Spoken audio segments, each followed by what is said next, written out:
Hi guys, welcome to C2C Mentors. My name is Ketan and today I'm going to talk about how do you answer why HR. Now, a lot of time it has been observed by me as well because being a panelist, I do this.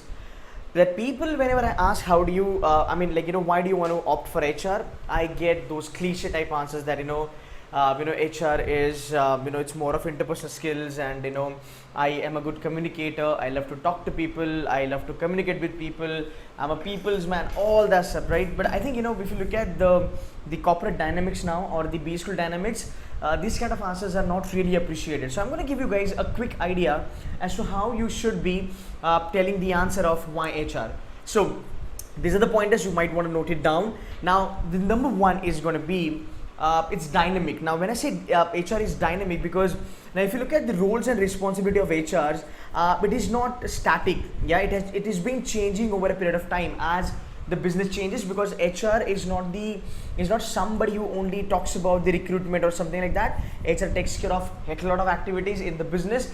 As the business changes, HR has to kind of change their policies, their activities, their strategies eventually. So HR has now become more dynamic than what it was earlier. Now I'm just going to put in one more importance out here, that HR is nowadays it's more important actually as far as the companies are concerned. And why it's more important? Because you see, we have now so much of workforce and it is indeed duty of the HR department to take care of it, right? So it has now become important.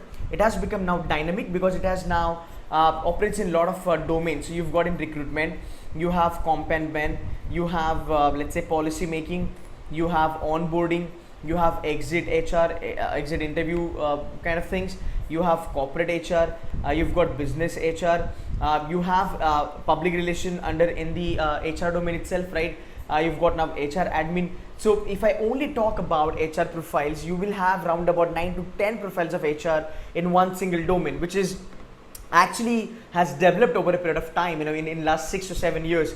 I'm going to make a simple a shorter video on these profiles. You might want to check that later on. Now that's number one. And number 2 point in here, not monotonous. Now HR people used to think that it's a very much monotonous job. You guys don't have much of work. You go to the office and do the same work month on month, day on day, year on year. It was true earlier, but now it's not happening because of this dynamic nature. Because of these so many domains out there, so many segments out there, HR is no more monotonous. Actually, it should not be an exaggeration to say this, that HR has now become more interactive, more active, more challenging, and trust me, more interactive and interesting. Why? Because of the nature of the business, to be very honest. As far as Indian economy is concerned, definitely HR is more of networking. I'm not talking about social networking. Here you're going to give them a hook, which is you're just going to say that it helps networking. The question will be, what sort of networking? I'm not saying it's a social networking, absolutely not. It's something called as corporate networking, right? Yeah, because HR will be dealing with a lot of the employees. They'll be dealing with the third parties, they will be dealing with the vendors, they will be dealing with the clients, so on and so forth, right? So that's what it is.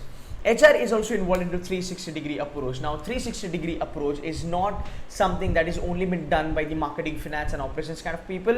It is now been opted and now been adopted by the HRs also, because let's say you have a company, right? You've got a company, let's say it's a company out here, and your company gets a project from any let's say multi-million-dollar company from let's say USA or like whatever, like London or whatever, right? Now, when you crack this deal, right? Whenever you crack this deal, it's not only that the project managers and CEOs will be involved in this. You will also be having human resource managers or the head HR involved into it, because they want to understand that, okay, if you're getting this project on board, how much is human capital required, how much is human talent is required, what's going to be your pay package for it, because you also have to look into the costing of it, right? So you also need to understand what's going to be the pay package for it, right? How are you going to kind of implement that? What are going to be the human resource challenges will be there, right? So all these things, you now have HR getting active participation in this, and that's the reason HR is not only about doing the HR work, a typical stereotype HR work. They trust me, they now get into the daily operations of a company, the admin stuff of the company, facility management thing of the company. They also speak to HR managers, they speak to HR, the marketing heads, they speak to finance heads, operations head, and CEOs and CFOs, so on and so forth, right? So now it has gone into the level wherein as an HR you have to think about 360-degree approach. It means you have to think from all the different perspective.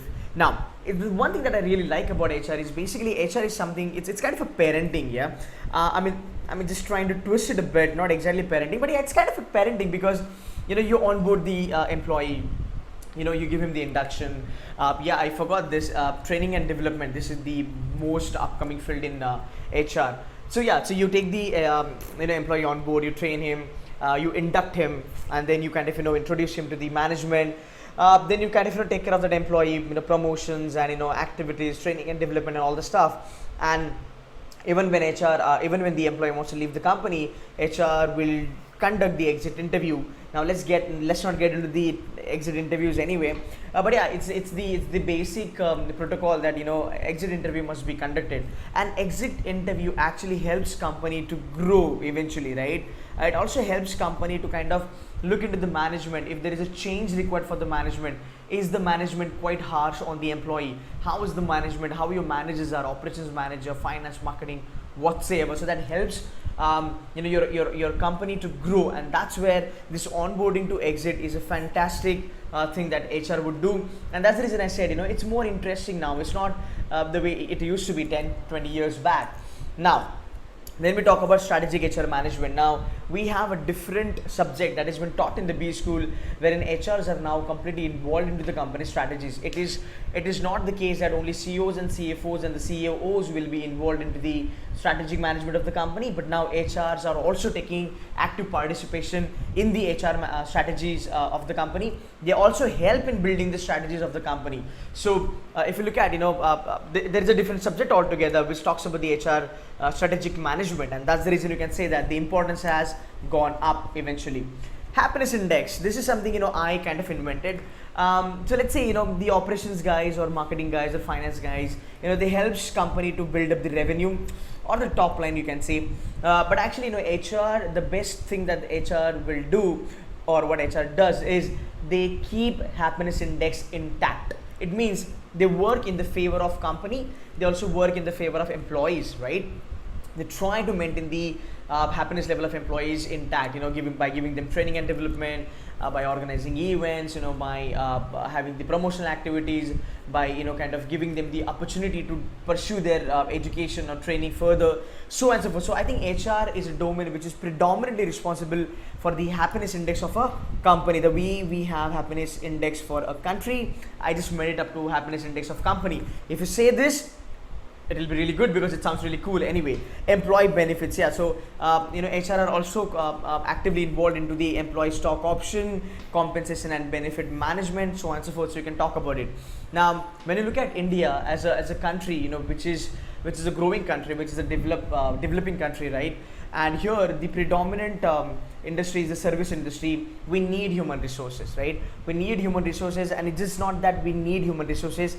We onboard those resources, we train them, we make them multi-talented. All these things are done by HR. And when you have a service-oriented industry, your HR job, the work of HR matters a lot. So if HR takes care of their own job very well, it actually gives your company a sustainable growth, which is the need of the hour. So I want you guys to kind of explain why HR. You can kind of give them this round about 8 to 9 or 10 points, whatever that I've plotted out here. Trust me, you will rock the answer. Now you can stay in touch with me. I'm going to upload a couple of more videos on HR, CAT and all that stuff. So do subscribe to my channel and stay quite firm on the notifications. So yeah, you can get in touch with me on my Insta or Facebook page. Do subscribe to the channel, and if you have any queries, you can get in touch with me on this number. Guys, thank you so much for your time. Good luck.